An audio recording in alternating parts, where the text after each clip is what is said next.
All right, good morning, guys. We're going to work with exponentials this week. This is just an intro. It's kind of a review lesson, so we're going to skip around a little bit. And then tomorrow, on Wednesday, we're going to graph and do more of the equations, and then you'll have a quiz on Friday. All right, so first off, we're just going to skip. This is just graphing a line. Talk about linear functions, how the slopes are always the same, or the rate of change never changes. And that's what we're going to show right here, that when you're doing an exponential, your rate of change does change.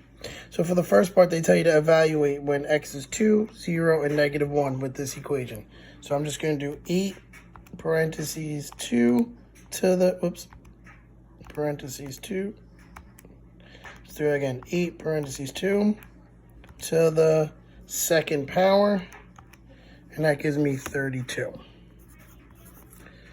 Now I do 8 parentheses 2 to the 0 power, and that gives me 8.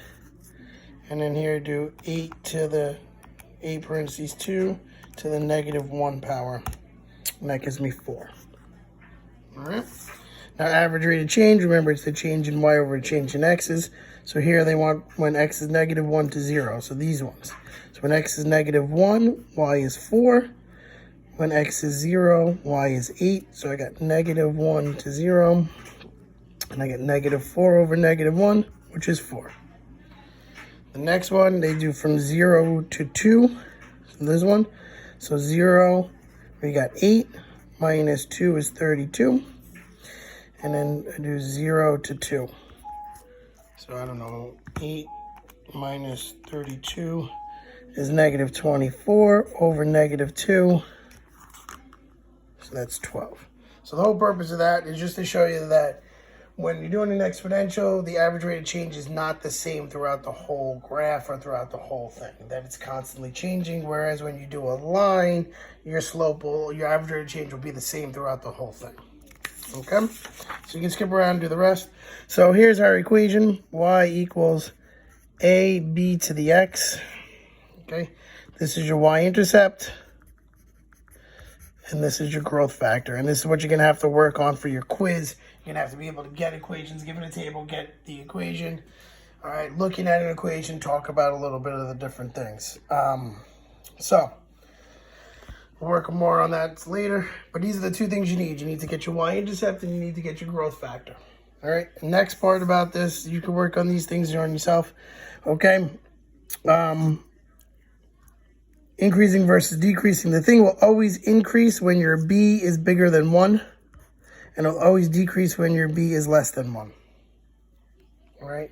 When this number is bigger than 1, less than 1. So if I look at this, this says 2/3.